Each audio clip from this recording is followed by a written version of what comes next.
And while we're talking about things that are happening to rebuild, of course, it's also a case of business as per usual. And the man with the reins firmly in his hand is Peter Townsend. His legs are normally a blur, and apparently he's not limping anymore, which is good. Thank you. Kia ora, tēnā koe.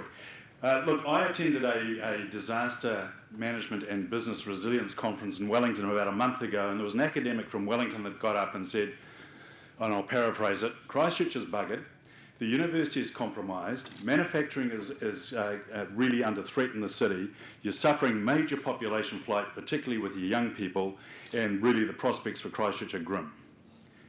Fortunately, I was the next speaker. And I got up and said, we have just seen an example of the urban myths around Christchurch. Here is an academic that is purported to have done some clever research. His research was very suspect in my opinion. And he is spreading the word about the future of our city on a total false premise. So I want to just spend a little bit of time dispelling the urban myths. The first one is population flight, the perception that everyone is leaving the city. No, they're not. The latest census shows that the population of Christchurch is increasing, not decreasing. There's been some big shifts around our city, but we have healthy population growth going on in Greater Christchurch. So get that urban myth out. The second one is that we're suffering capital flight, that everyone's taking their money and running. You know, get your insurance proceeds and leave town. No, they're not. People are reinvesting in this city. And as I think I said at this forum last year, it's not where capital flies. Capital is designed to fly. It's where it lands that's important. And we need to create an environment that where capital lands in Christchurch. And remember that over $20 billion worth of the damage in this city is in housing stock. And that housing stock will be repaired in the city because apart from anything else, people want to live here and there is not a better place to invest in housing than Christchurch at the moment in this country. The third urban myth is that we've suffered enormous economic downturn, that the businesses have failed, that people have left Christchurch and established businesses in other centres. No, they haven't. They're members of mine. Our membership is growing, not shrinking. The normal churn rate for business in Christchurch before the earthquake was 11.4%. Post-earthquake, 11.6%, almost within the margin of error, despite the fact that 6,000 companies had to cut and run out of our 4 avenues overnight on February the 22nd. And the final urban myth is that we are well advanced in our recovery. No, we're not. We're about 8 to 10% of the way into the recovery of Christchurch. We have 90 to 92% to go. And people need to understand that. And the reason I'm emphasising these urban myths is that they are extraordinarily destructive if people think that that is what is happening with our city. Extraordinarily destructive. And it behoves all of us to get out there and to make sure that those urban myths are dispelled. As I see the sort of rebuild and recreation of our city unfolding, I think about the cascading constraints on construction. And we've heard about some of them this morning. The first one is insurance. You know, there's a perception that government's rebuilding our city. No, they're not. Insurance is rebuilding Christchurch.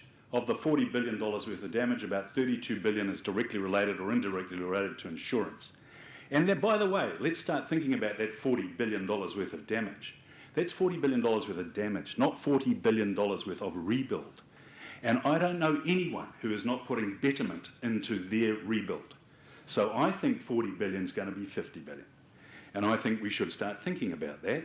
And that's a bit like tipping more than 3 years of Fonterra's total export earnings into a population of under 500,000 people.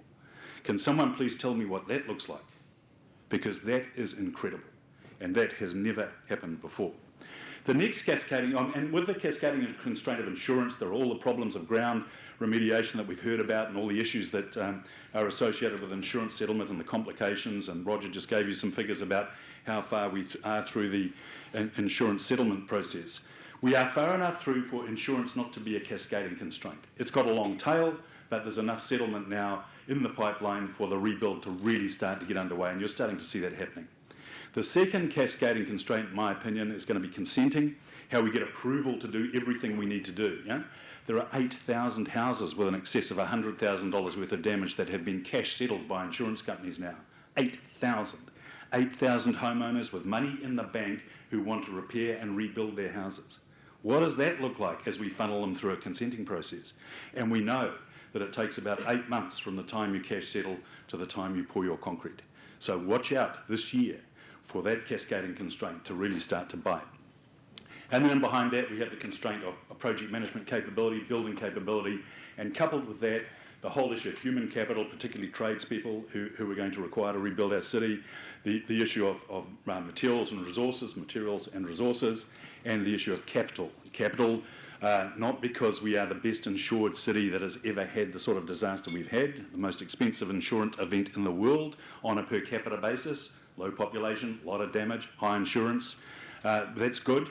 But because of the betterment process, people are going to be seeking capital to improve their position as they rebuild. So the whole issue of human capital, particularly tradespeople constraints, the materials constraints and the capital constraints will play out over time. And this 2014 will be the year that we really start to see that bite. The final thing I want to say is that the population of Christchurch, and particularly the business population of Christchurch, have a few issues that we think are important. The first one is that no one understands the scale of what we're going into.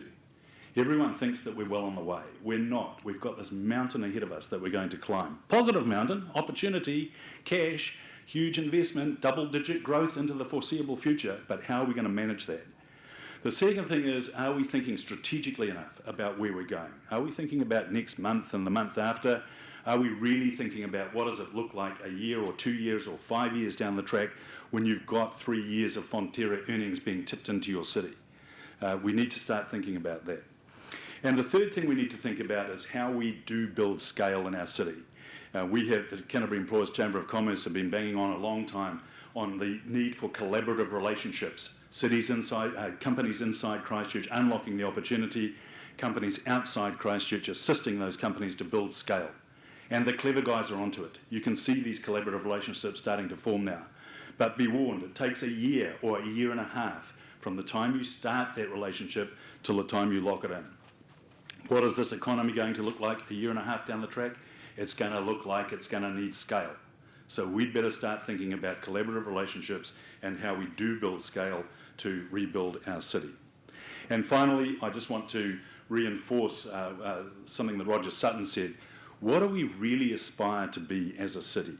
Do we know what we aspire to be as a city? I'm not sure we do. And I think that's work in progress, and I think we need to start concentrating on what our dream for this city will be 10, 15 years down the track. What do we want it to look like? What do we want it to be known for? How do we want it to be differentiated from the rest of the offerings in Australasia? How are we really going to make sure that we've got a city that our children, great-grandchildren want to come and live in because we've done a good job through our aspirations of rebuilding the city? And I just want to close, because I've got 40 seconds left, with a comment. I think one of the problems we have in the rebuild of the city is that we're not getting enough information out into the community so we can all make sensible investment decisions.